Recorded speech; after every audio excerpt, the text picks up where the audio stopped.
let's go ahead and jump in. So again, this is DriftingBlues 3. This is a walkthrough from VulnHub, and this is 3 out of 9. So we can see here we got quite a few boxes left to go, which is great. Gives me something to do and more to share with the group. But yes, we're on 3. As you can see, they all say they're easy, which I talked about before, but that's in the eye of the beholder. It depends on what your experience is, and even that probably someone that is experienced, that some of these can still be can be challenging. So the only thing I say with the difficulty being easy is that it really depends on if you've done any of these types of attacks, if you will, in the past. And at that case, it's kind of easy. You can kind of go through some things that maybe you've done before. Maybe some things tip you off to some things you've done before, and so you kind of have your list in your toolbox of things to try. But if you've never done these before or haven't done some of these types of techniques before, then it will probably be extremely difficult, if not maybe impossible, depending on kind of what you know. So again, it's great that this person believes this to be easy, but at the same time, don't get discouraged if you're doing this and find that it's very, very difficult or maybe unsolvable. Really, the only thing we know about this box is that there's multiple flags. We don't know how many. I will say that this is a series. We've done 2 other ones before, and there's been a little bit of a pattern so far. It seems that there's been 2 flags, one as a user, once we're on the server, and then one as root. So we can at least kind of keep that in mind. The first 2 boxes were like that, and maybe the 3rd box is the same, but really going into it, we really have no idea. There's no real information about what we're supposed to do other than it just says get flags. So with that said, we'll go ahead and kind of jump in. Again, some of the tools that I use for this is the CTF toolkit. There's a lot of resources in here that saves me from looking up things in different places. I've kind of built this as like a repository, if you will, of a bunch of different tools to start enumeration, to start doing exploits, and to start some sort of post exploitation, which is generally where we get some sort of privilege escalation or some sort of persistence. But for now, we're basically looking at starting at the enumeration phase, and all of that pretty much starts with Nmap. So with that said, we'll kind of jump in, and the first thing we need to do is we need to figure out like who we are like on the network, if you will. So I need to first find out like what my IP address is before I start scanning a range of IP addresses to try and find my target. So again, the way I have my target set up is I have my virtual box, right? This is where all my VMs are loaded. We can see here that DriftingBlues 3 is running.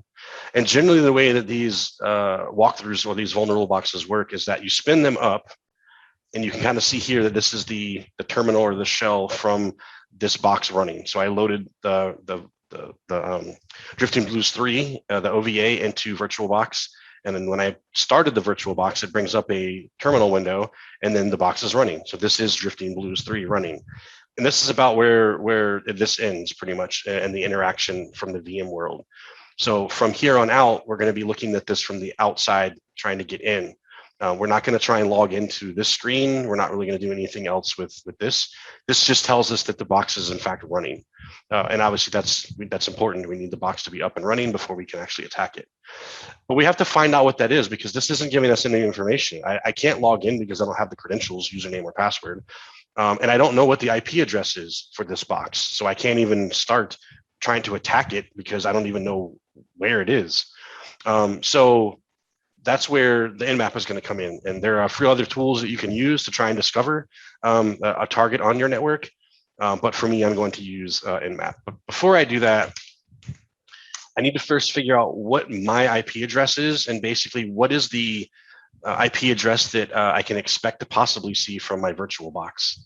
So I know that my IP address is this on my sort of like, I guess, public home network. But I'm not concerned about that IP address. I'm concerned about this IP address. This is the IP address that I will be communicating with the boxes on VirtualBox. So the way my VirtualBox is set up is that basically this 56, everything that runs inside of VirtualBox is going to be on this subnet. So everything that runs inside a VirtualBox should have a 192.168.56. Some number. And then if I see that, then I know that that should be something within my VirtualBox network, and not on my like home network, because again, at the end of the day, I need to try and set up this network so that it's excluding things in my home, all the other computers I have in my home, all the other IoT devices, anything pulling an IP address. It may be very, very difficult to disseminate what is one thing on my home network versus what is this box. So again, within VirtualBox, I have it set up to run on a .56 subnet. So I'm expecting that when I run a sweep of the 24 of this domain or this IP range, that the only things that will show up are the things that are running in my VirtualBox. So let's see here, 1 second. Let me just make some room here.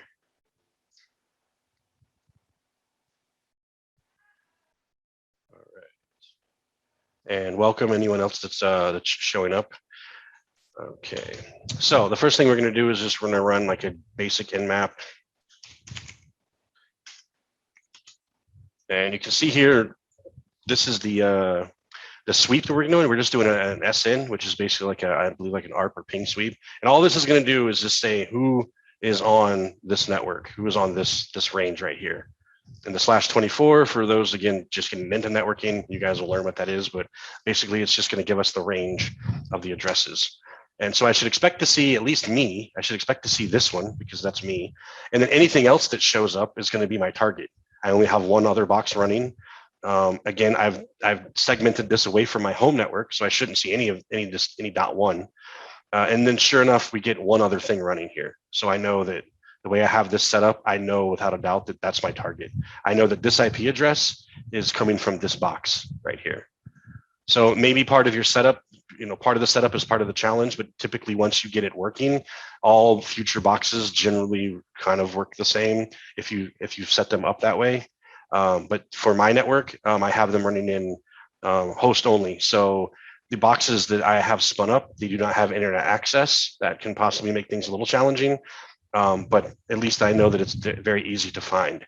If I had it set to bridged, then basically this box would pull my public home network box or range, and that might be a little hard to find because things add up quickly in your home network, and so you might be needle in a haystack trying to find. Well, you might get back like 20 results of stuff on your home network, and you might not really know what everything is. So makes it a little bit easier for me to find what's what and the way that I have mine configured. So anyway, we know that this is the target now, so this is great. So the first thing I typically will do after that is then run another Nmap scan where I'm trying to get more information about the box. Once I've confirmed that that's the target, which I have, I know that it is, because again, that's the only thing running in this network. So that's pretty much without a doubt, I know that that's my target. If those of you are wondering, like, well, how do you know that's your target? Again, because of the way I have it set up, I know that that's my target. So moving forward with an Nmap, basically what we want to do is now leverage Nmap again to see what ports are open on the target. Because remember, we're not interacting with this. We're not going to log in here. We're not going to mess with this at all.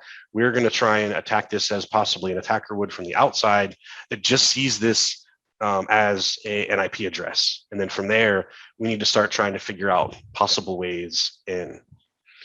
So there's a tip in the chat. Yes, obviously, whenever you're working on a vulnerable box, it's always going to be best practice to never let them be publicly exposable to the outside, because they're vulnerable on purpose. It can be very easy for someone to possibly stumble across them and then get into it. And then once they're into that, well, if that's on your network, well, now they're basically technically in your network. So I always advise caution whenever you're spinning up a vulnerable box to make sure that it's shielded from the outside in as many ways as possible. So anyway, with that said, we're going to run Nmap again, and from there, we're going to start enumerating certain ports. So for this, I can just do like Nmap. Again, our trusty Nmap is pretty much where we always start. I like this for services. And you can see here that I've already done this, so it's kind of in my little history there. Just to real quick explain some of these, this is going to try and provide some service information about the ports that it uncovers. This is in verbose mode, so this is going to give us some feedback right away, as opposed to typically the way Nmap would work is you would put in a command, you would sort of sit there with a blinking cursor while it does its thing, and then maybe minutes or even hours later, you come back with results. And then this is basically saying, hey, let's enumerate all ports, all 65,000, 35.6 or whatever that number is, but basically it's saying enumerate all ports. And this part is very, very important. We don't know what this box is. We don't know what ports are open, and we want to make sure that we capture all of them, because if we don't, there's possibly a chance that the way into this box was not found. So if I do not do this all ports, it's only going to do, I think, the top 1,000 or the most common. And again, we don't really know what the port is possibly that's going to get us into this box. So we need to make sure we're assessing all ports. So we're going to run this, and then again, right away, why I love verbose mode is, sure, maybe I don't have like full system information, but at least I know that there's 2 ports open right off the bat. And then it turns out that those are the only 2 ports open, and then I do get some service information once that completes. But again, one of the reasons why I like verbose mode is because it kind of spits out some things while it's doing its enumeration. So on the surface, things look pretty good. We don't have a whole lot of options to start with. Not to say that this may not be difficult for you, but nonetheless, we have the usual suspects here. We have 22 open, which is typically how we would SSH. Again, confirmation probably a Linux box, which we could kind of get that from just this login. But again, we're just trying to gather information because we don't really know anything about our target. And so from here, we can kind of look at what's available, and then some kind of start kind of going through your head of like, how do we possibly leverage some of these to maybe get into this box? I'm not going to go over too many what ifs and a lot of options because you could spend days. I'm going to take this approach, or the direct approach that I did, and then kind of work backwards from what I know worked. I'm going to skip all the things that failed. I may mention a few little gotchas here and there, but for the most part, I'm going to just stick to the condensed version of all the steps only needed to hack this box. So looking at port 80, generally port 80 is where a web server would be running. One way to confirm is literally you can just go there and just enter in the address.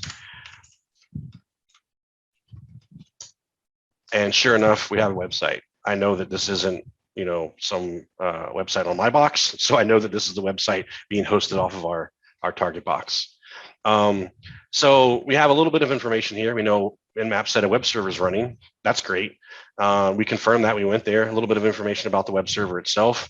Even with this little bit of information, that opens up a plethora of possibilities and doors for us to start attacking this. But again, I'm going to go the approach that worked for me. So we know we have a website running. The next thing I typically like to do in those instances would be to start enumerating the website. There's a lot of tools out there. The first tool I'm going to use is going to be nikto. Again, a lot of these tools, if not all of the tools I'm using actually, are going to be in the CTF toolkit. So if we're looking at enumeration, that's the phase we're in. We're not going to enumerate a network. We just did that. We're going to enumerate a web app. So we can do what web, we can do nikto. So I'm going to do nikto. A cool thing about this app is basically I can just type in the IP address, and it will automatically fill that into certain places, so it makes it easier for copying and pasting. So basically what I can do is just copy this right here, and then this will be the command I'm going to run against this box, and it's going to start doing its enumeration. And again, the command is nikto, and then just -h is the host. So again, there are a ton of other web enumerating tools. I'm just going to dig into the 2 that I used for this. But again, you can look at the CTF toolkit to get a list, or just go to like Kali tools, and they've divided their tools up into a few different categories, web being one of them. So there are a ton of them out there. But for this walkthrough, I'm going to basically just stick to the things that I used. So again, what this is going to do is going to try and sort of scan, if you will, or enumerate the web application from the outside. So what this is going to do is it's going to try to look at different frameworks that maybe the application is using. And when I mean application, I mean the website, right? Because again, right now we looked at the Nmap gave us results of port 22 and port 80. Right now we're focusing on port 80, and port 80 has told us that there's a website running. So right now my main focus is I want to gather as much information as I can about said website. Clearly you can go here and you can start just looking at things like, okay, I got performers and some names here. I can look at where this is going to go in the bottom left. It's going to take me to some Wikipedia, probably not part of the challenge. Looks like I can buy tickets from here with a link. This looks like maybe, maybe it's part of it. Maybe it's not, sold out. So right now what we're trying to do is just enumerate and use tools to tell us as much information as possible about this website, about this web application. So with that said, we're going to come back here. Nikto has run. And again, this is just one of many tools that can help enumerate a website. And by enumeration, I mean, give me all the information you can, or that at least what that tool can enable us to do. So some interesting things were found. Basically, anything that shows up in the list, you could kind of consider to be interesting, or maybe like a point worth looking into. So we get a few entries. It looks like there appears to be a possible another path on the website called event admins. And this was discovered by looking at the robots.txt file, which we'll visit. I don't want to get too into that, but just know that the robots.txt file is a common file that web servers use to give a allow or disallow list to web crawlers on what they can or cannot crawl, basically, or log. Crawlers are supposed to honor this file, and it's called robots because it's for the bots that are out there crawling around. So I'll leave it at that. Again, everyone can kind of do their own research, look up Google robots.txt. But it's a very, very common file. And in these CTFs, or these capture the flags, or these VulnHub boxes, it is very common practice to put things intentionally, because remember, these boxes are intentionally vulnerable. There is a breadcrumb path that the author that made this box is trying to lay out for us and give us little subtle hints and point us in certain directions so that we can kind of solve this challenge. So we're looking for like breadcrumbs. So robots.txt is a very, very common repository for said breadcrumbs, or at least the start of some places to look. So it also found another path. It's found secret. It looks like maybe there's a WordPress running on the application. We have a WP admin. Again, without getting too much into it, but some of these are kind of usual suspects. And as you get more into application security, some of these things are just they're known. So like when you see this, you go, okay, I know what that is. When you see this, you go, I know what that is, because you have some fundamentals and you spent some time in the web or the AppSec space. So, but nonetheless, all of this stuff is possibly important. We don't know because we're seeing this for the first time, and we have no idea how we're supposed to get into this box. So before I get into some of these or all of these, I am going to hop over to the robots.txt. Again, that's typically a place that these authors use to sort of give you some hints or some places to look. And to do that, literally, we can just come over here and just add the /text. And then this is the contents of robots.txt. And if you remember from our enumeration, nikto said, hey, I found robots.txt, and I went ahead and did you a favor, and I went into it, and I noticed this was in it, and we get confirmation there. So the next thing I can do is I can actually go into and try and explore this path here, like what's in this file, or what's in this directory. So I can go into event admins, and that's going to replace this here. And oddly enough, we have something here. This typically wouldn't be part of a website. So we feel like we're on a pretty good roll here with getting to a hint of some sort. So it looks like there's a note, and this note is actually very, very important, and actually tells us a lot of information. It may not seem that way on the surface, but again, as you do these, as you start gaining knowledge into certain fields and then have done challenges before, this to me is right off the bat, it's telling me some things. And this again is where you have to take a grain of salt between when someone says something is easy or difficult. If you read this and it's not already giving you clues, this probably will be a very difficult box. And if you were to do it without any type of like outside help or walkthroughs like that. So the first thing that caught my eye was SSH and poisonous. There's a thing in application security or hacking web applications called SSH poisoning, or just hacking a box in general, not necessarily web related. So right off the bat, when I saw this and this, I immediately logged that as to that's something that I may be doing later. Like to say that would be a little odd. Like, why are you specifically calling out these words that actually can be used, that are synonymous with each other in your little rant here? The other thing is we're also giving a little hint here that looks like there's another path that we are given.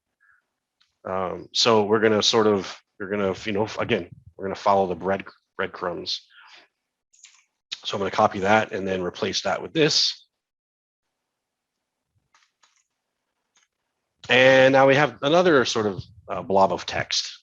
And again, all of this stemmed from our initial just Nmap scan. And then we saw port 80 open. We confirmed there was a website running. We used nikto to start doing some enumeration. Before I get too far into pulling on this thread, we're going to leverage another tool called dirb, because again, we're still in the enumeration phase. We're still in the research, the recon. We're still trying to figure out everything we can about this box because we know nothing about it. We know nothing about its contents. We know nothing about what's running on it. So we need to try and do as much research as possible to try and figure out what it's doing. And somebody came up in the chat that's extremely important that I haven't touched on yet, which is keeping notes, right? How do you keep notes? How do you know what you've done? How do you know what things you haven't done yet? How do you start marking things off the list?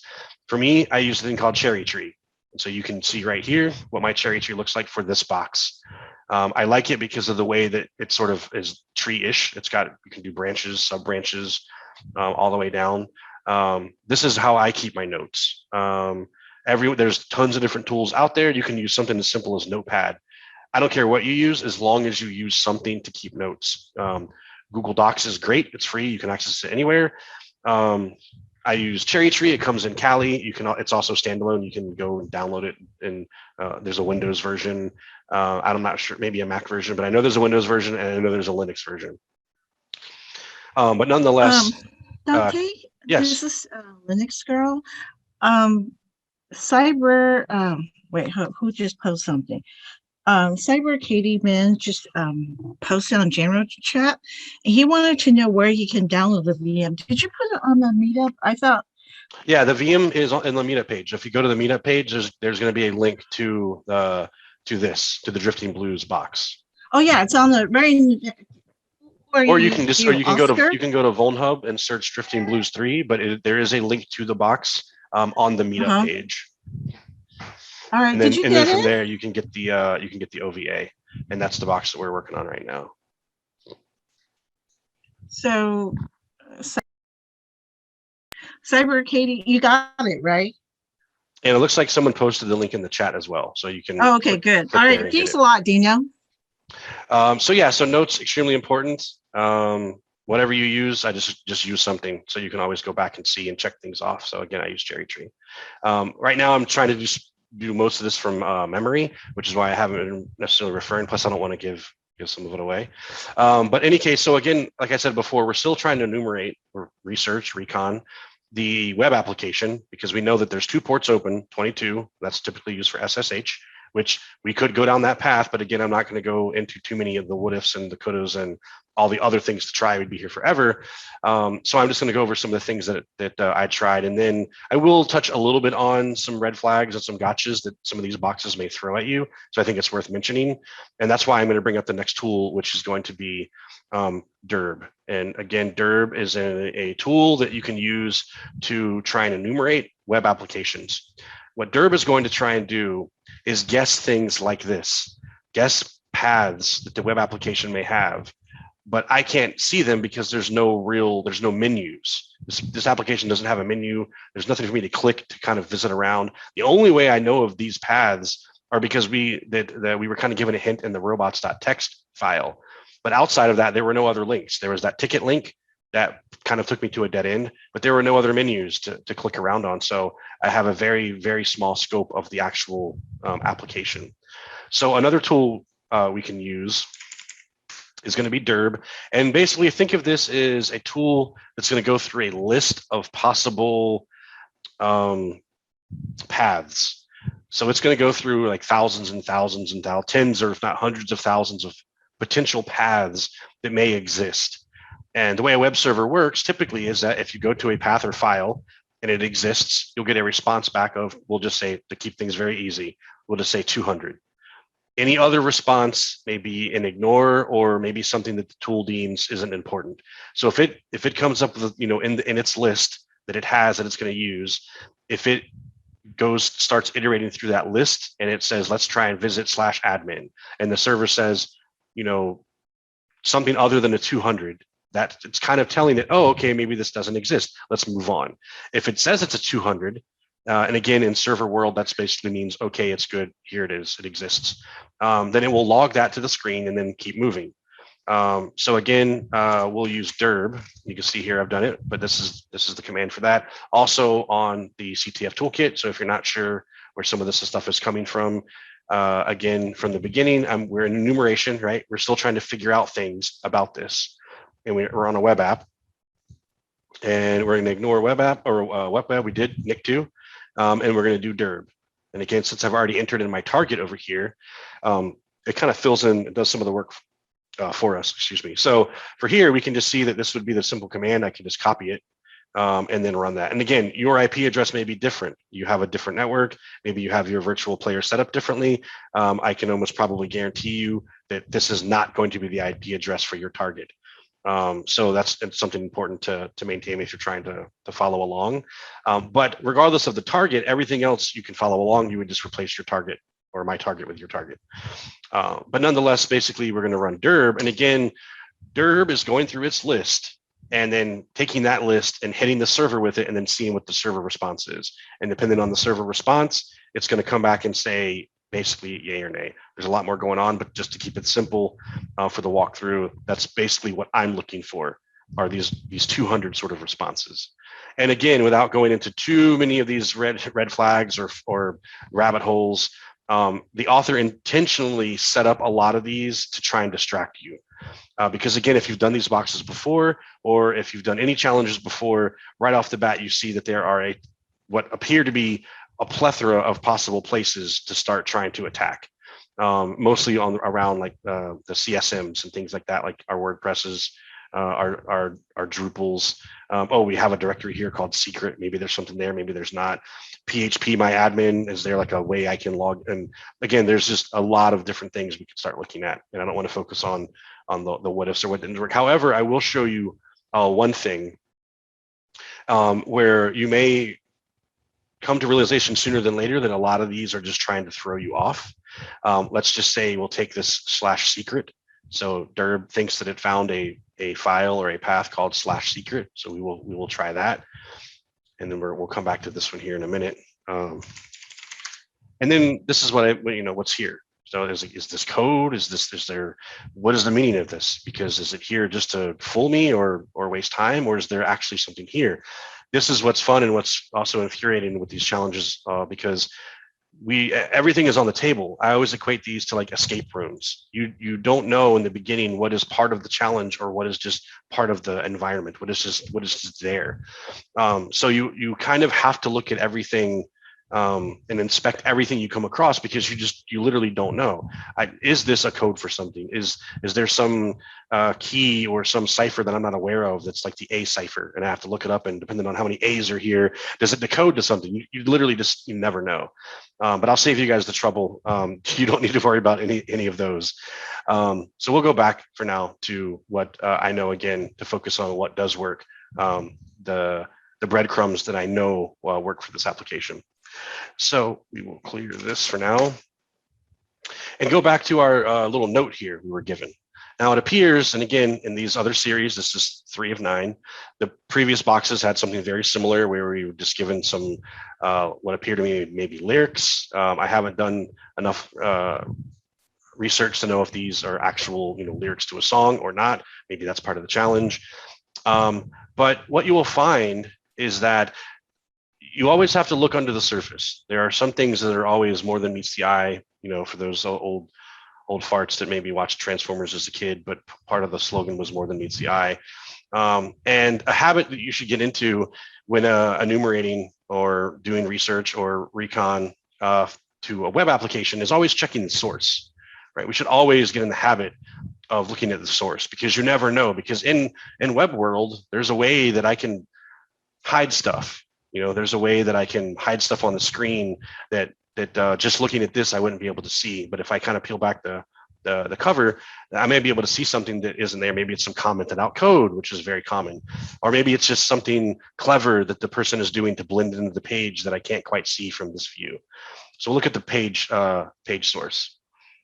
And sure enough, we're given a little something here. And right off the bat, we're gonna say this is base 64. If you don't know why that is, once you start messing with base 64 long enough, you'll know. But here's kind of a little giveaway. It's not always the case, but generally when you see what appears to be random gibberish with equals, you can probably say it's probably base 64. Now, looking over here, you don't see that. That's because the person was clever to basically say, make the text white. In that case, it's going to blend into the background. You would never see it. But again, this is something where, think of like, invisible ink and all those whatever fun little things. That's kind of what he wrote here in invisible ink. He wrote, or she, the author of the box, gave us this clue here. Again, one way to see it would be just to happen to like, which I get in the habit of sometimes just selecting text and just dragging down through the whole screen to see if there's something else that's here, but is using the same color as the background. Or again, another technique is just view source, which is probably the more common one that I do quite often.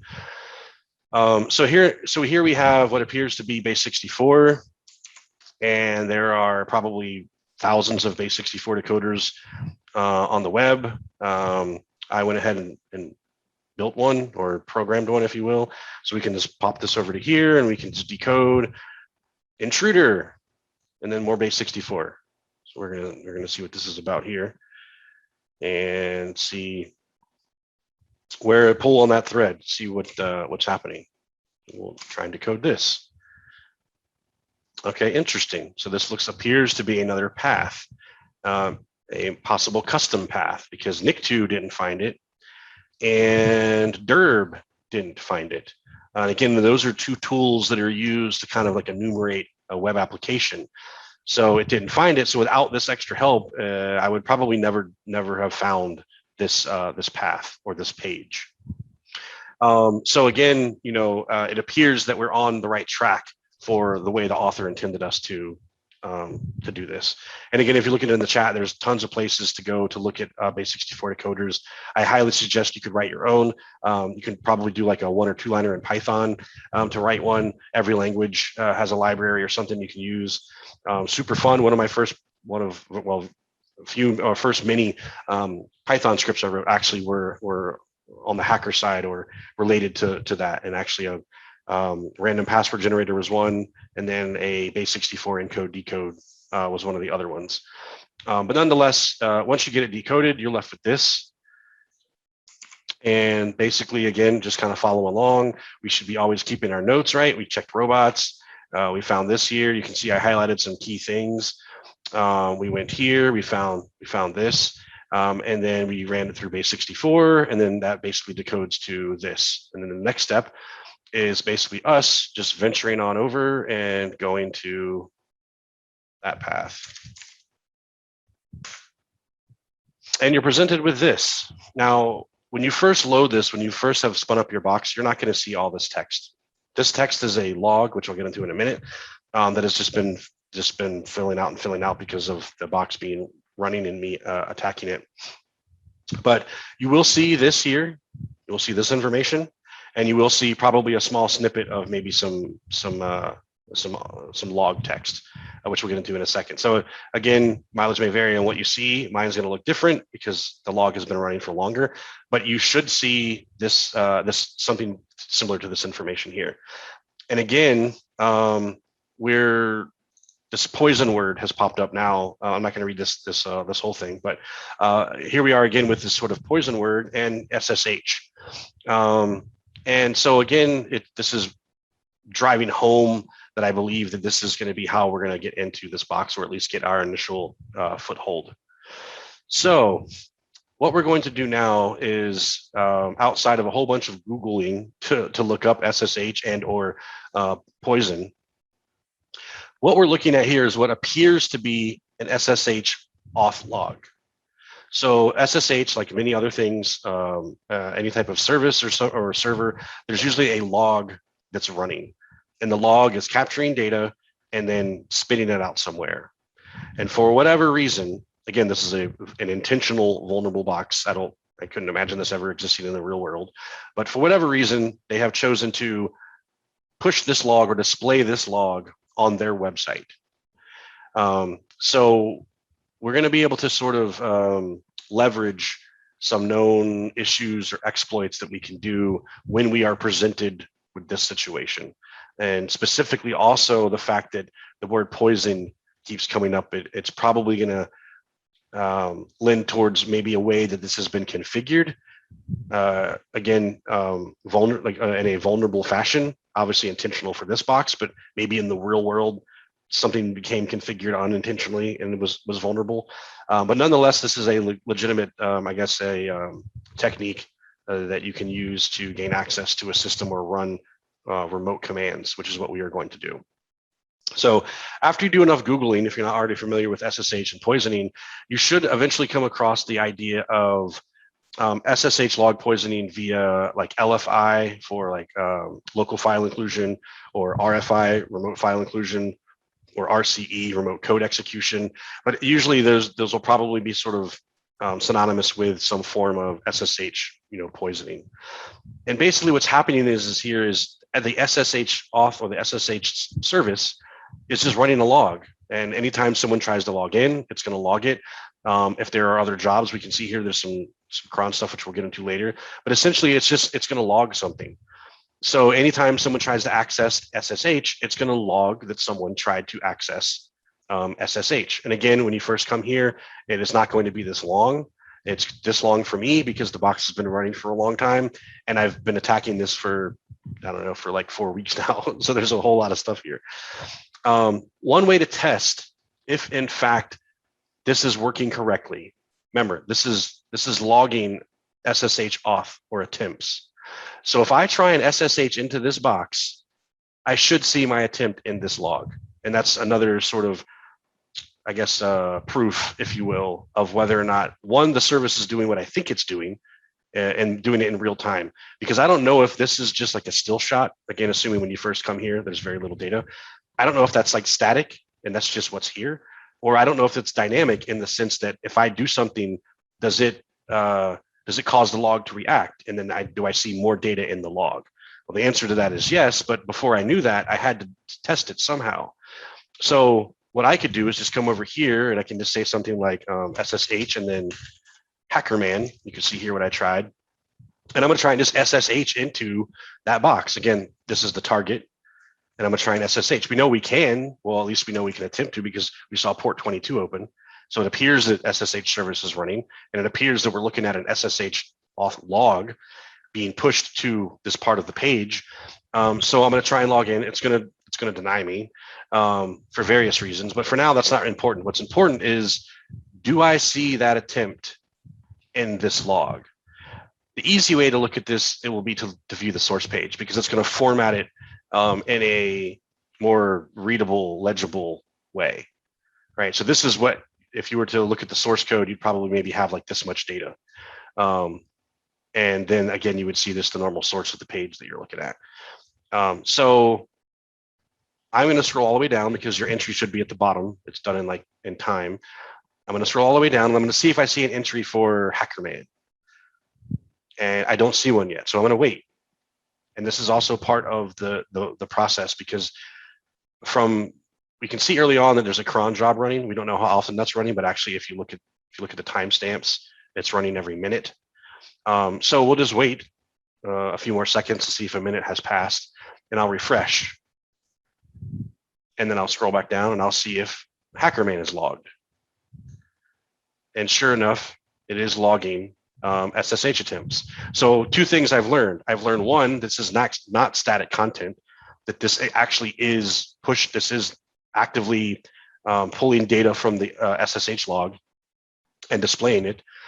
And two, it's working correctly because I attempted to log in as HackerMan, and we can see right here that it logged that attempt. And again, this is the target server running, and it's logging any attempts or any SSH activity. I tried to log into it from my box, and it failed because I couldn't authenticate, but it did log it. So I know I'm getting more information about the box and how it works. And again, potentially a way in, because typically there would be no reason for this to be on a box other than either a distraction or a dead end. But there'd be generally no other reason to put this here. So I'm, again, having done enough of these, I'm fairly confident right now this is the way I should be going to get into this. After enough research, you can probably come to your own devices on possibly how to do this exploit. One common way will be to put a payload into your SSH attempt to log into it. And then if that works, I can then manipulate that payload through the browser and access that file. And that's again where you get the local file or remote file inclusion or remote code execution part of the SSH poisoning. And specific here, we're looking at the log, and we're being able to possibly run code that the log is running, not realizing that it's running it because it's not set up correctly. It's set up in a vulnerable fashion. So what I can do is, let's just say, instead of putting HackerMan in my attempt to log into or to SSH into this, what if I put a payload? Because I know that the application is logging it, and I know that it's spitting it back out to the page. Maybe it's running it as well. So maybe if I put in some form of executable code here to give me some sort of command access, I can run commands remotely. That would be awesome. Well, that would be terrible for like the application or the company, but that would be great for me as an attacker. And again, some things that you may not have noticed yet, or some things you should definitely take into consideration. This is this is running what appears to be PHP code. So that is also going to be a huge key in possible payloads or how I may try and gain access to this application. And that is definitely a key that you should realize. And again, it makes sense. Everything else has been HTML, yet this one file here is now a PHP file. And we're looking at the possibility of SSH poisoning. If, again, you do enough Google researching, you'll come to a few different articles that give you plenty of examples of how to possibly exploit or leverage that attack. So what we're going to do is we're going to, instead of testing to see if this is logging a user, we're actually going to try and inject a PHP payload, specifically a one-liner that's going to try and leverage PHP that appears to be running on this box to give us a sort of command interpreter. So we're going to basically, just to make things easy, I'll just copy and paste. So you can see here, this is what it looked like originally when I first went to that page. There were no logs because I had just spun the box up. There were no entries because I hadn't even tried, attacking the SSH log yet. And so you can see it was very, very small.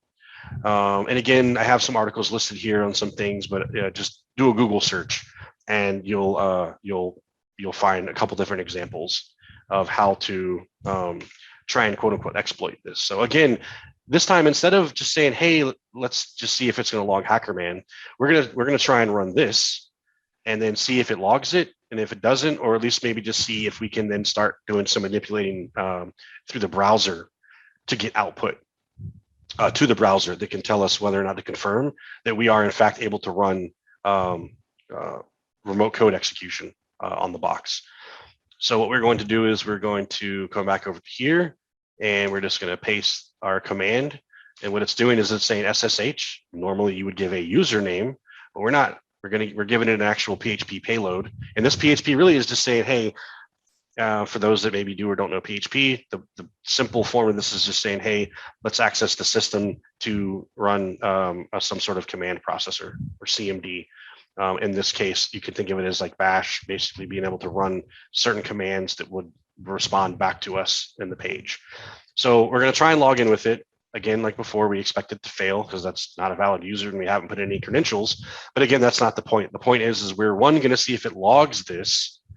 Whether it does or doesn't, kind of doesn't matter. We're still going to try and test to see if we can now leverage PHP to run commands on the box. If any of you are old school and have come up using the Dan Vulnerable web app, there is an exercise that is very close to leveraging the idea of remote code execution or LFI or RFI. So again, flashbacks to previous boxes, flashbacks to things I'd done in the past, exercises, things like that, where you can essentially use the browser to run commands on the actual box. Clearly a no-no, and nothing should ever be configured in such a way. But again, these are vulnerable boxes on purpose. And while some of this stuff may or may not exist in the real world, the fundamentals and things of how one can attack a box or gain access, they are 100% real and used. Whether they're this easy, probably most likely no, they're not. But the fact is that these are legitimate tactics and tools that are used and can be used to gain access into systems. So these are just designed to be a lot more easier. So again, we're not too concerned about the output here. What we're looking for is, did anything get logged here? So maybe a minute has passed. I'll refresh the page. We'll see, did it log the username, our PHP shell? If so, great. We're really certain that it's running. If not, there's a way we can check. So it looks like it didn't log our PHP code. It's blank right here. But this is that entry, right? Here's the old entry, the hacker man. And then this is the new entry where us trying to connect with our PHP code. So it looks like it removed it, but there's still, that doesn't mean that it's possibly not being able to run. It just means that it's maybe not so obvious that we can run what it is that we're trying to run. So for a proof of concept on whether or not this worked, we're going to leverage basically PHP. And then we're going to call the command function that we just passed along in that payload to see if we can do some basic Linux commands and if we get a result back. So in PHP world, typically if you're using the browser to, I guess, trigger or run something, we're going to start off with a question mark. And our payload was the CMD payload. So we're going to try and do that. And then we're going to do an equals ls. So again, in PHP land where this is running, this is injecting into that script that we would run or that we tried to pass along to it. And it's saying the command equals and then whatever that command is. So we're calling that payload. We're trying to leverage the payload here that we had injected to see whether or not it works. So if I run ls, you can see here in the past, this is what the output is. But if I can to test on whether or not it worked for the one I just did, because remember this log's all at the bottom. Sure enough, this is new. This is what I had just run. So I know that my payload worked because I ran ls from the command line, leveraging PHP, that payload we put in, and sure enough, it printed this out to the page. This is the ls for the web directory that I'm in. This is the list. So this is everything that's in there. So we're off to a really good start. This is very, very promising that we are in fact going to be leveraging this to now kick it up a notch, if you will, to try and to leverage this now to get into the box. So right now we're still a visitor, right? We have not accessed the actual. We have not logged into the server in any way, shape, or form. We haven't accessed into it. We haven't gotten into the box. We're just simply still visitors to the box, and we have stumbled across a few things that appear that we can maybe leverage to actually get into the box. So we're going to try and leverage, now that we know we can do this, now that we know I can pass in commands and have PHP execute them for me, the next logical step is going to be, okay, well, how do we leverage this exploit to get us onto the actual server? And that's where we're going to leverage basically just a simple netcat command. There are some other commands you can do to try and get a reverse shell, but for simplicity, netcat is going to be by far probably the easiest one to either type and or to copy and paste. And basically what I'm doing is a reverse shell. For those of you who don't know, a reverse shell is when the target connects back to me as opposed to me connecting to the target. So I'm a reverse shell means that the target is connecting to my machine. And when I say my machine, I'm talking about my Kali box, my attack machine. I'm going to try and leverage this sort of PHP exploit or local file exploit or remote code execution exploit to talk back to make a connection back to my Linux box. Then from there, I can actually get a foothold and I'll be logged into the actual target server. So to do that, we can basically just replace this ls command. This is just basic, basic Linux commands, right? So if I do pwd, I should see maybe the output of that. It just kind of depends right here. You can see that I am able to run basic commands on this box. So one thing we're going to try again is we're going to try and get a reverse shell, because it seems that I am able to operate and do a couple commands here. Again, I'm not going to go through all the things that maybe I did as part of enumeration to see what commands I can run. Is there a way for me to actually get user flag and root flag just from here? We're going to focus on, again, is what I eventually ended up doing to break into this box. So again, I know that it appears that I can run external commands through this browser and get them to run on the actual box and display them to me. So the next thing I want to try is, again, getting a reverse shell. That's generally going to always be one of the methods and one of the footholds. Again, if you've done any of these boxes or are new to the boxes, you'll start noticing common patterns. And a common pattern usually is you have to somehow exploit something from the outside to gain access to the inside. And then once you're on the box inside the actual server, then there's some sort of privileged escalation that you'll need to do, to get root. So that's generally going to be the goal. That's what we're going to do here. So let's go ahead and run our netcat command instead of our just generic Linux command. And so that'll just be like nc. And then remember, this is a reverse shell. So I need to put in the address back to my box, the address of my box. And if you remember, way back when we first started this, right, we figured out like, what is the address of my box? And because of how I have the VirtualBox network set up, I know that this is the VirtualBox address. So any VirtualBox that's running sees my computer as this address. It does not see it as, well, definitely not localhost, but does not see it as my home network domain. It sees it as this. So that's the address I'm going to need to put in to the target to reach back to me, because this is it phoning home. This is where my Kali lives. Again, your mileage may vary depending on how you have things set up. It's going to be a different address possibly. So just always note that you may have to enter in a different address, but everything else you should just be able to swap that out and follow along. And if you are following along and you're having troubles, don't worry. When I finish this walkthrough, we'll circle back around and we'll get you unstuck. And I can break things down and get more into the weeds of all these different steps. But for now, I just kind of want to run through the walkthrough.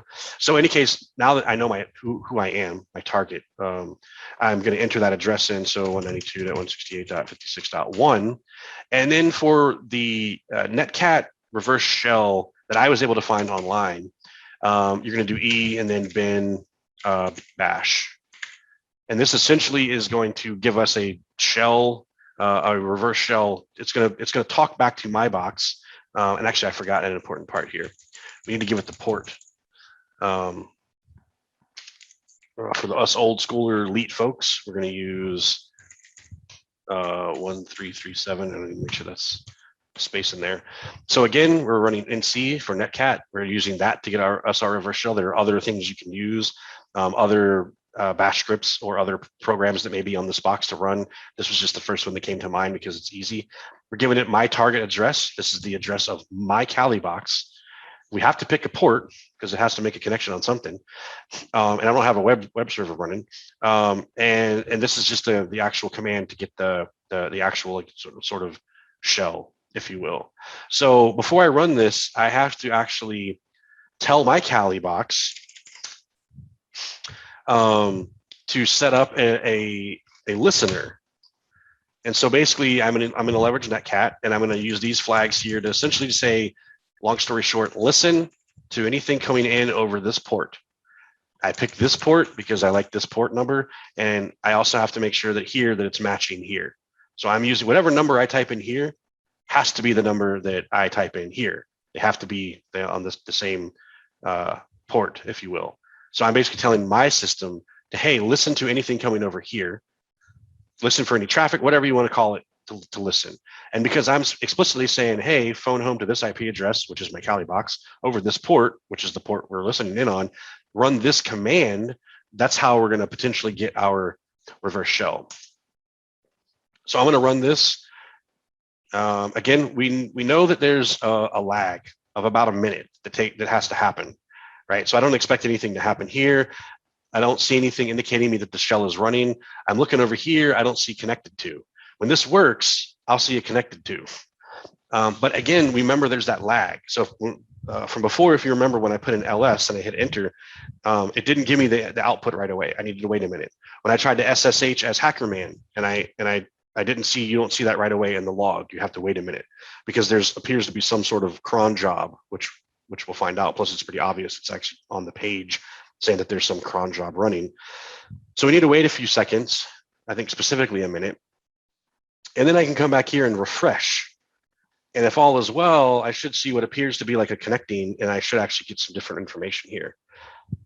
So we'll see if that ran. We'll see if we get nothing to get there.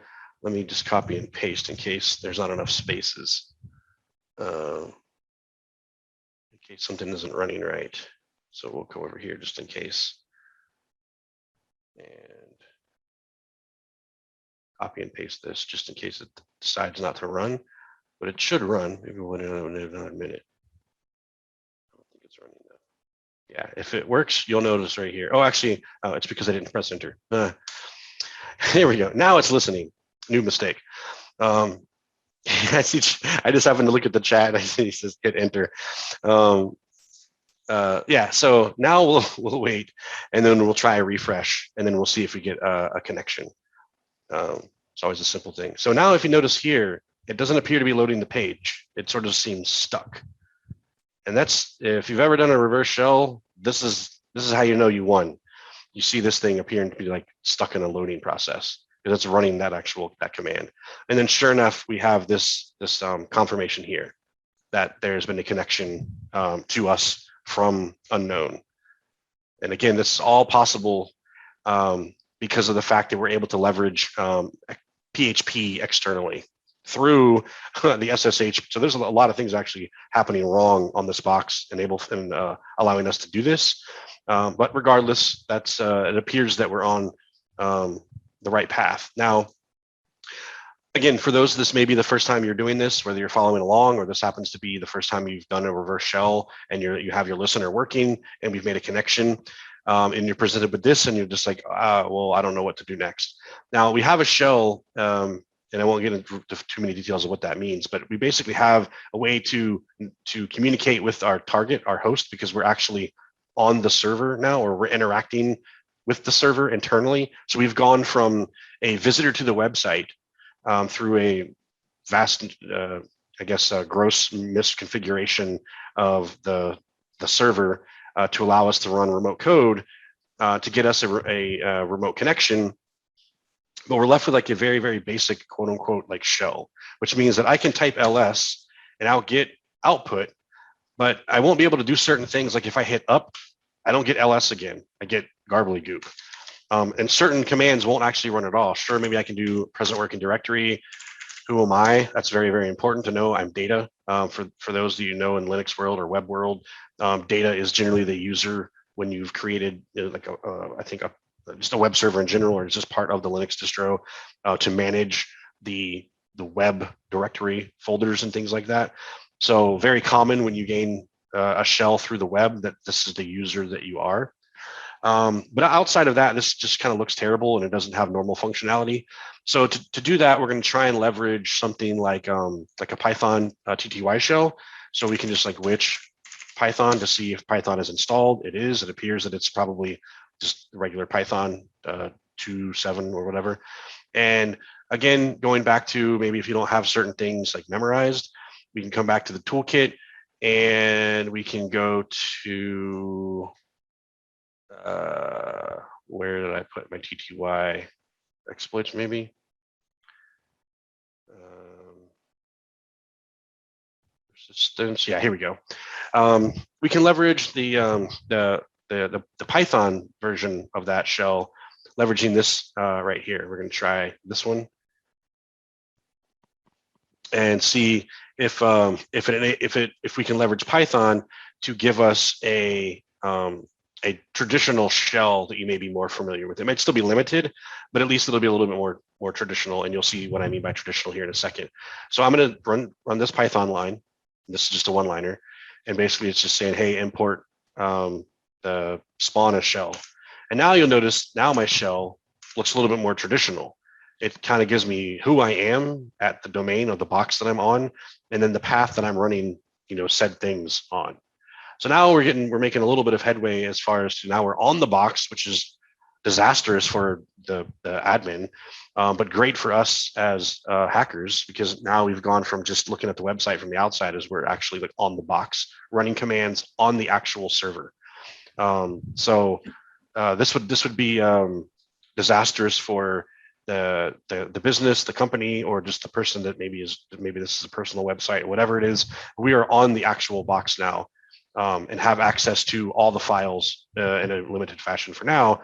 But nonetheless, we are, again, just to reiterate what we've accomplished so far, we are on the actual server. So now I am essentially logged into this box, but from the outside, from a different fashion than actually just accessing it from our VM that's running. So Dante, is this a good time for interruption? There was a question in a chat about the command to use to discover encrypted text. I wasn't sure if you talked about the base64 that gave the link to see the log. Was it Oscar? You might want to explain it. It might be Cyber Chef. So you can either, if this is if I'm not sure if he's referring to how that I see the encrypted text, which was really just looking at the. I would like to how you got that into that text. What was the command that you used it to scan that IP, and then you got into that text? Yeah, so once you're looking at this text, the only way is to just happen to either stumble across it, that you happen to highlight some stuff and notice there's something there. I can right click and view the page source and see that it's here. And then once we have this, there are plenty of tools online that you can decode. And maybe you don't even know what this is. There are other tools online as well that can attempt to look at something and then try and determine what it is, how it's encoded, and then either decode it for you or tell you that, oh, this is base 64. And then from there, we can leverage something like the CTF toolkit to go into what is actually in the contents of the page. So I can just highlight all of this and then copy it, and then use the CTF toolkit to decode it. And then you'll find out that there's a message within the message. So we would highlight, copy that again, paste it, decode it, and that's how we got the path. And that's probably one of the key important steps to get us to where we're at, because from there is how we found out that we were able to that basically the SSH log is being pushed to this page, and then we were able to exploit that. Okay, thank you. I'm gonna start clicking while listening. Thank you. Yeah, for sure. And again, for those of you that are hacking along, or if you have questions, put them in the chat. And if we don't get to them right now, we'll definitely 100% circle back once I finish this to go and get anyone unstuck or dive into certain things specifically. Because I know that it might seem like I'm skipping a lot, and I kind of am, but I think for time's sake, it's kind of necessary just to kind of take the direct approach as to how this was solved. So from here, we're www data. And now the next thing is, okay, well, I need to see what can I do as this person? Where can I go as this person?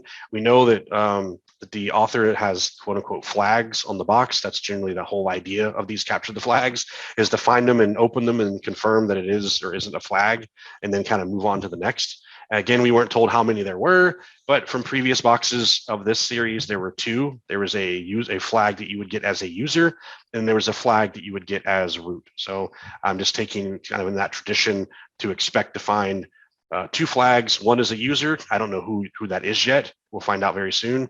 And then somehow from that user, we got to escalate to root. So generally, there are thousands of things we can be doing right now to start enumerating the box. Remember before, we enumerated the outside. We looked at what ports were open. We found 80. We started enumerating port 80. We started enumerating web applications. We used nikto. We used dirb. All of that gave us information to kind of push us to a specific place on the application to try and gain entry. Now we gained entry. Now we're on the inside. All the enumeration starts all over again, except for instead of enumerating a web application, we're enumerating the box. There are hundreds and hundreds of tools out there that are used to enumerate boxes once you are on them. And we're not going to go over not even a hundredth of them.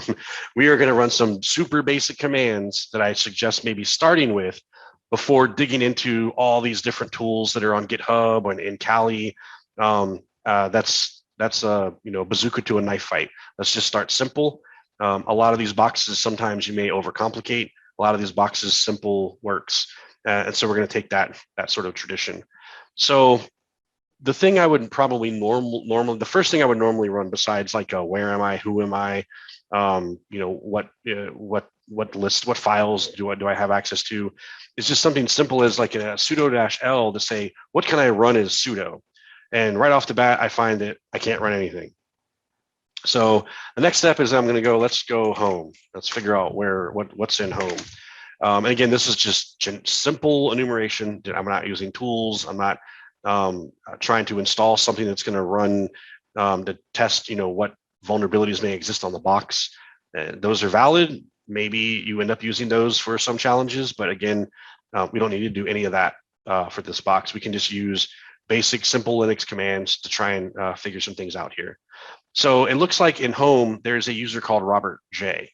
So we're definitely going to go into there and we're going to see what's there. So right off the bat, this is good because from previous boxes, the first flag is user.txt. Now let's just say I didn't do previous boxes. I would still probably want to read this or look at this because it's kind of suspicious. And I know that I'm looking for, a flag.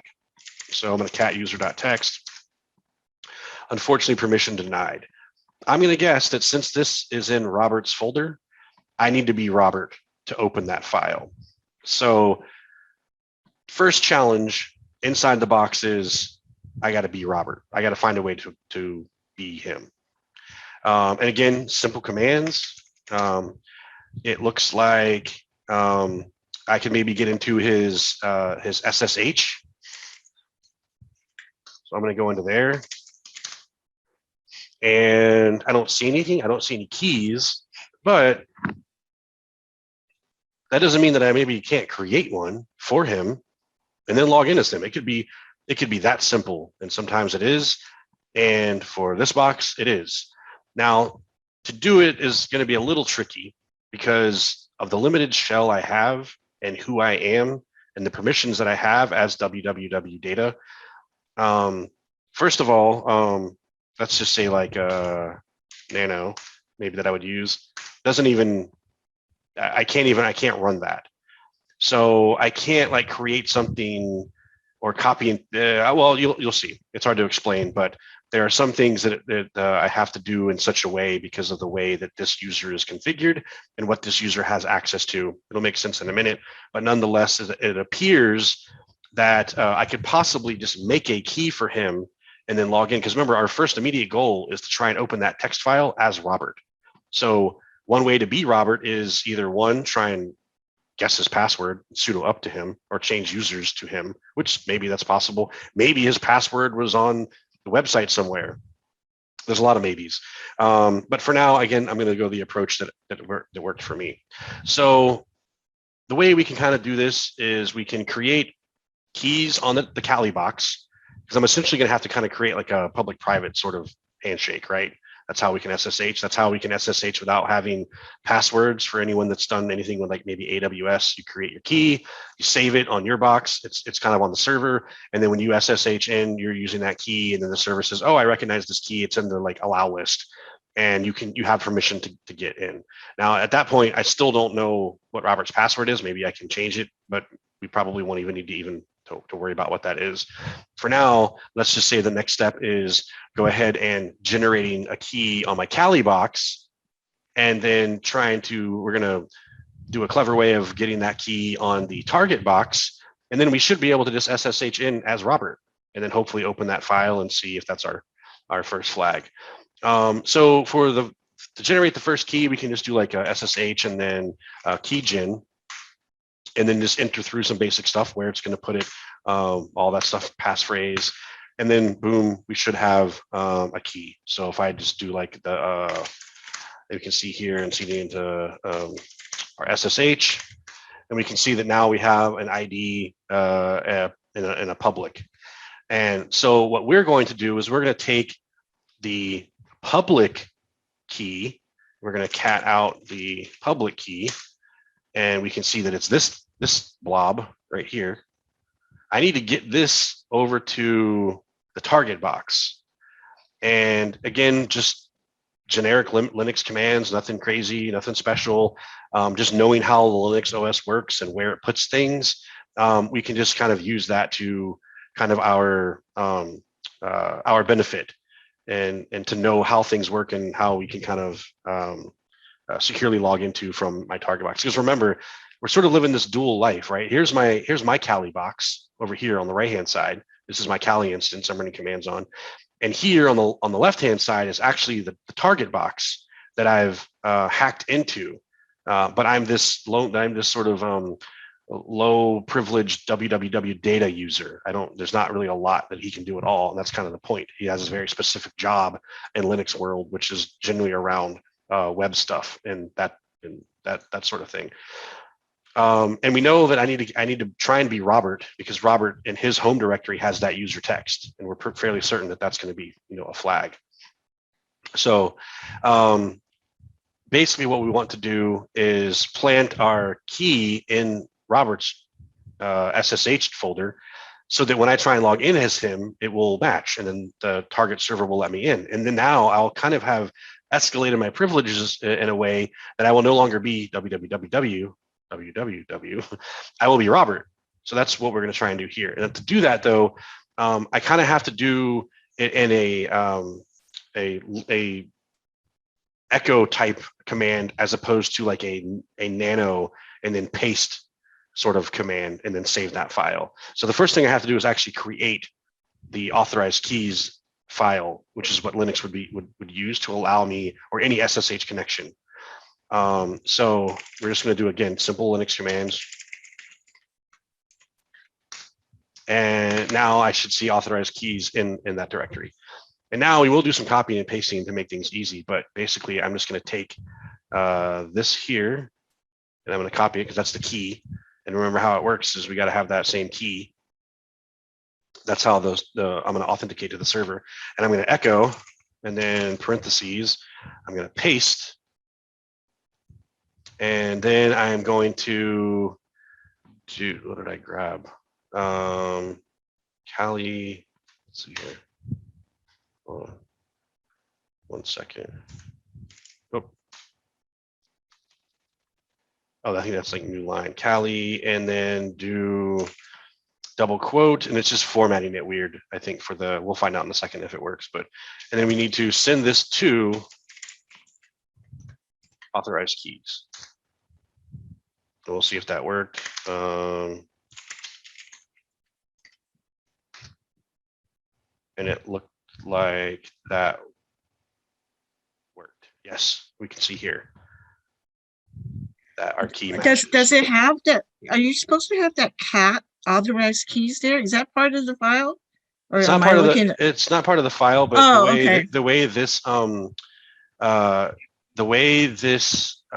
shell interactive shell works is that it repeats the last command that you did.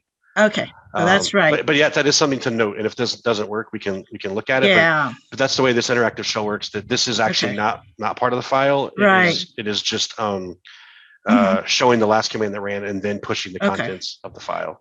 That's good, because I thought you might have that extra line there. No, exactly. And that would be important, because if it wasn't there, it wouldn't work. But if we can look up here to see when I created the file, you can see here that it also repeated that file. So something to kind of be aware of again, when you have kind of basic shells that have basic functionality, they all kind of act differently what they display. Okay. So in any case, so we'll see if this works. If all else fails and this works, I should, as of now, I should be able to SSH as Robert. And so the moment of truth will be here. And sure enough, it worked. Without entering any credentials, again, because we used a key, I have now SSH'd from my Kali box into the target box where we already were, but we were this guy, we were www. He doesn't have any permissions. I can't open files. I'm surprised I can even go into other people's directories, but I couldn't get in. I couldn't access that user.txt file. Only Robert. I'm guessing only Robert could, because again, he is he's the owner of that folder and file. So I know for a fact that I'm going to be able to open up the user.txt and it's going to be the flag. But if you weren't sure, again, we can just as Robert, we can just cat out, and there's our first flag. And again, this is fairly what's the word? Like, this is common for these boxes. Again, this is the third box in the series. We've done the other two. I did the two for you guys, but if you haven't, this is a recurring theme here, that the way the flags, the name of the flag file, and then what we're presented here is with kind of the troll guy. So I know that we're on the right path and we're making a lot of headway. So I know that now I am Robert, and I could access his file in his home directory, as I would imagine. And it appears that this is flag number 1. So in tradition of these boxes, I know that there's going to be one more flag as root. If I didn't know that, then good luck to you. You're going to spend a whole lot of time doing more enumeration, trying different things.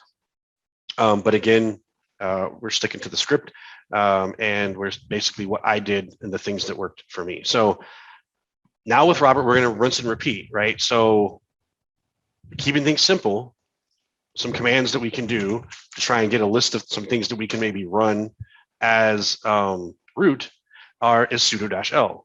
Okay, didn't work again. So, okay, well, I'll mark that off the list. Another common one that I think a lot of people will have run or do run is going to be basically this find, the sticky bit. We're going to try and use a Linux command or a bash command to see what applications can we run maybe with elevated privileges, possibly as root. So it's looking for the SUID.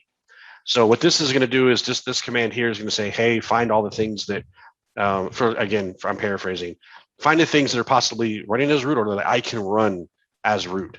Because again, the next phase of this box is to try and find the root flag, which is generally going to be in here. But I can't get there yet because I don't have permissions, because I'm only Robert. I need to be root. But I know that the flag is in there, and I know because I've solved this, but 2, because the previous 2 boxes, that's also where the flag was. But if I had no experience in those 2 boxes, I would bet, just from the nature of vulnerable boxes and capture the flags, that the recurring theme typically is that something is going to be in the root directory. But again, since I've already solved this, I know that that's where I'm going to go. And again, without going over all the what ifs and all the things we can try, we'll just stick to what worked, and then we can circle back around with other things that you might want to try, where you may be able to take different paths to kind of get to the same outcome. So what's another thing I can run? Well, I can run the sticky bit command, and essentially what that's going to do is give me a list of some things that I might be able to leverage to possibly do a privesc, or basically I'm looking to escalate my privileges somehow. I'm Robert. How do I get to be root? Because I need to be root to get into root's directory to get to that last flag. So without going into all these different things we can try, there's a great tool online called GTFO bins that you can look at, and it can kind of give you a list of certain things. The downside is I can't run sudo. So a lot of those things are going to already be off the table. I won't be able to do a lot of those.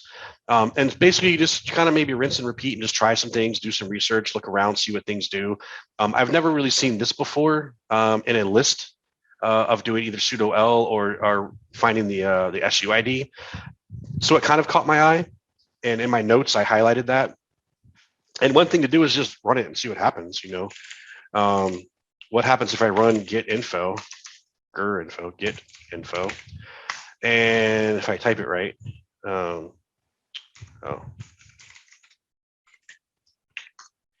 when I run that, it appears that it runs some sort of command that just spits out like IP adder, and then the contents of the host file, and then some OS info.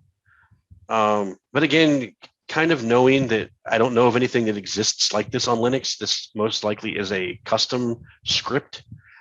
And the fact that it's in this list of things that could possibly run as root, this is where I'm going to focus my attention now, moving on to try and do some sort of privesc to get root.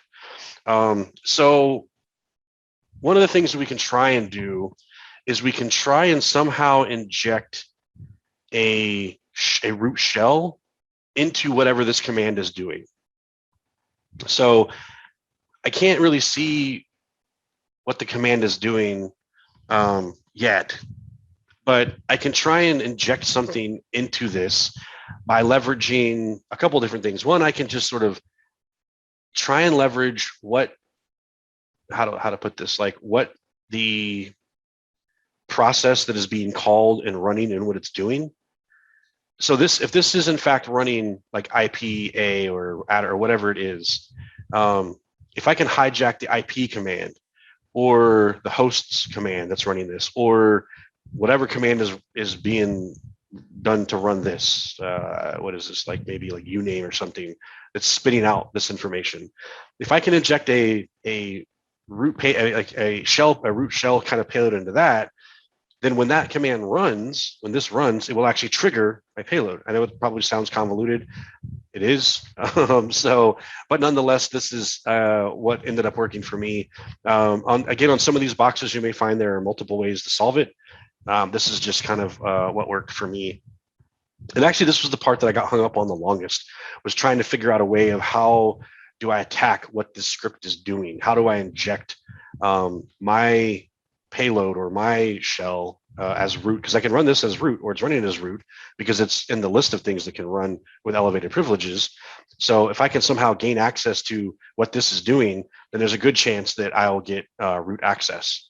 So we can circle back around to this without making things too complicated. The first thing I'm going to do is I'm going to put a bash shell into the IP command.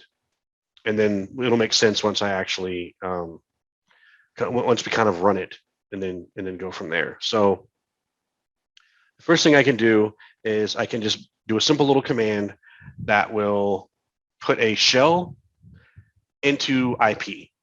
And that'll make sense in a minute. But remember, this is running as root. Whenever this runs, it appears that it's running as root. So if I put a shell into this, then the shell should run as root. So if I can do like just something simple, echo, and then bin bash IP.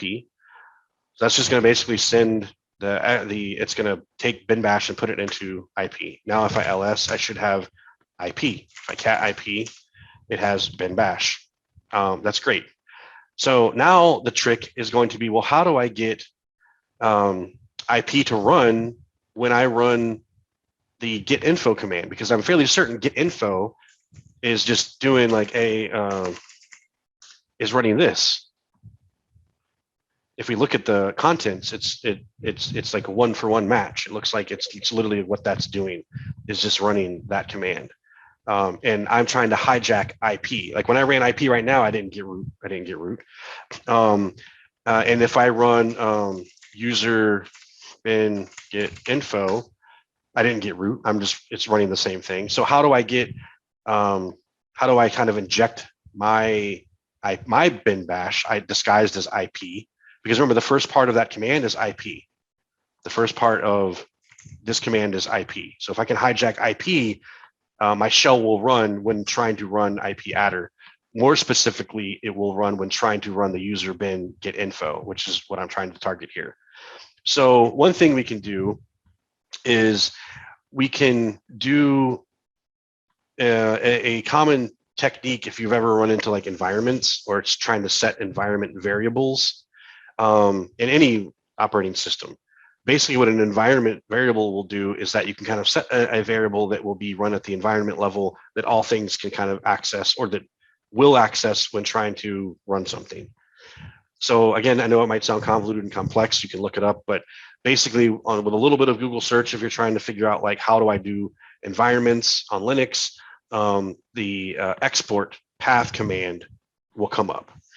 And if we remember correctly, so I'm in my my folder, and I want to get IP, my IP bash script. I want to get that to be able to be accessible or read anytime the IP command is called, but specifically for that get info, which is running, or which I can run, or which also is running on like a cron job, which we'll find out later. So one way to do that is I can just do export and then do path. And basically we're going to give it the path of the folder I'm in, because I want to include anything in this folder, which right now is just like user text and IP, because I created that. Anything in that folder to be exposed to all things, like all things running that are going to call something. And then from here, you just set the variable path and then run that. Now, if this works, when I run the get info command, the user bin get info command. Is it Robert J or is it Robert? Oh, good. Yeah, Robert J. Yep. Good looking out. That wouldn't have worked. Yeah. So if this works, when I run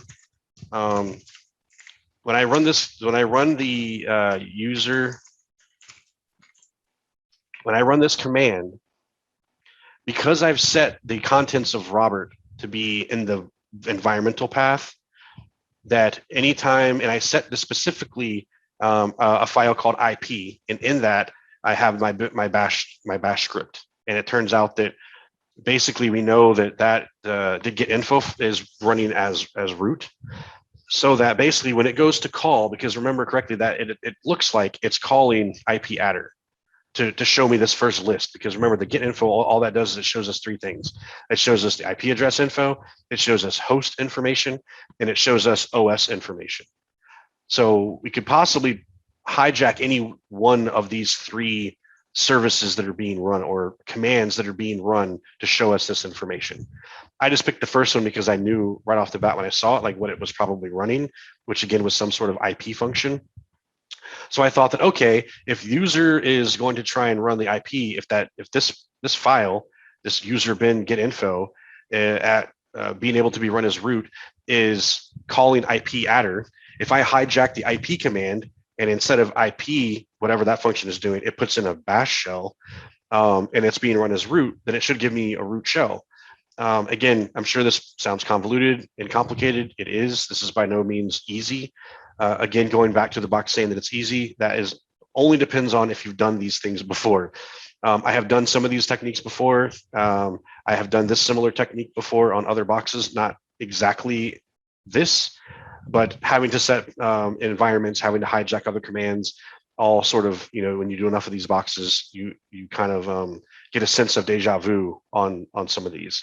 So if you've never done these before, you would probably never be able to solve this. This would be like difficulty infinite. But as you start doing these, you'll start kind of remembering things you've done in the past and used before. So basically with that said, we're going to try and run this. And it didn't work. And so let's just try it again. And let me make sure that I still have my IP there. Well, cat IP, we got the bin bash, and that looks good. And we'll try the export one more time. And maybe I didn't do this right. Do you need to put the execute attribute into the file? No, not when I got this to work originally. So we'll see if this works like this.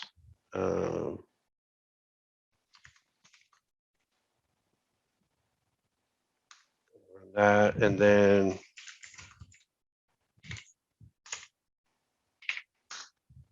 and it's still not working. Hold on, let me look at my notes now this time.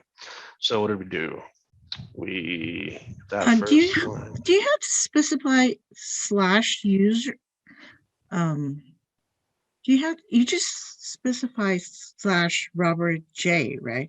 Do you have to put the entire path like /user?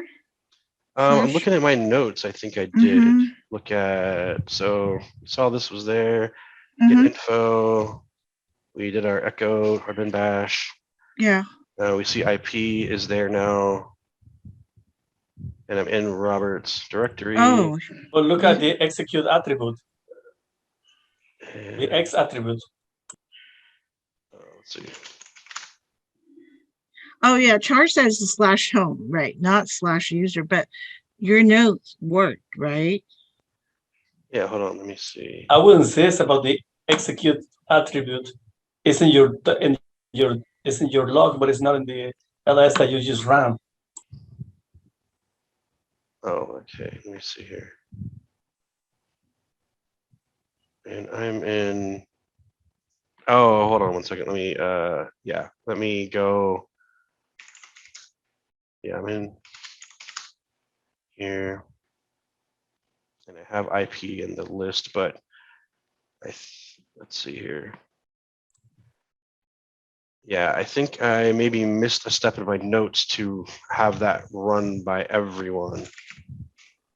Hey, boss, I'm sorry if I insist with that, but I can see in your cherry, RX, RWX, and in this one is just like a text file. It needs to be like an how do you say executable? Yeah, I think what I did that I didn't remember putting here is +X or 777 IP. Oh yeah, change the permission. I see what you're saying. Now I understand what you mean. Yeah, it's an X for. Yeah, there you go, baby. Yeah. Good looking out. And that's again why it's so important for notes. I ran it. I can see here I ran it, but I never recorded that I ran it because if you look here, I do have the correct permissions that I ran that allow this to work. But again, all it takes is one misstep, and whatever you did before doesn't work. That's why you have friends. Yes, friends are important, and appreciate the help always. So we're all in this together. So I'm going to make mistakes for sure, and we learn by them. But yeah, something as simple as just permissions could be the make or break that what previously worked doesn't anymore. And I reset this box so that I'm kind of attacking this from the beginning again. So I'm recreating all of this as we go, as opposed to just walking through things that I already done and just showing you like the result of that as we're trying to do this kind of in real time that maybe others are doing. So again, very, very common mistake when it comes to permissions. I believe you're correct. I think I could have just done a +X for that to make that an executable, to give us that X there, or also run some sort of chmod to give it permissions that would allow it to be used by everyone. So now let's try and cross our fingers. And don't, as Char's comment as well about bin bash.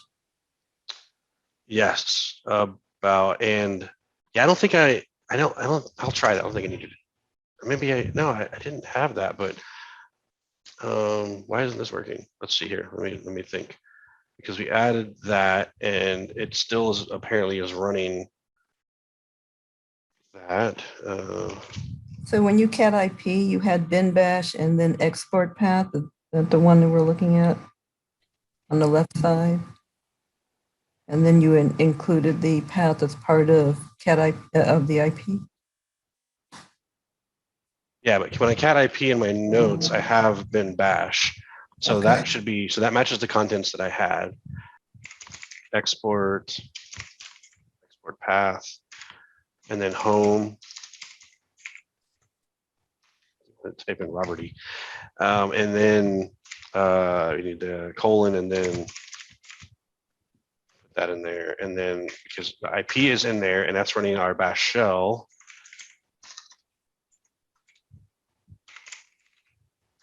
Hey, there we go. I need to update my notes. We'll do that right now. Who is the boss? Who is the boss? Teamwork makes the dream work. Yes, sir. Awesome. All right, so there we go. So running, once we got our path correct to include the home that where Robert exists, now that sets in motion the full path of where IP lives. And then you remember correctly, before IP is where we input our bin bash script. And since this whole thing is running as root,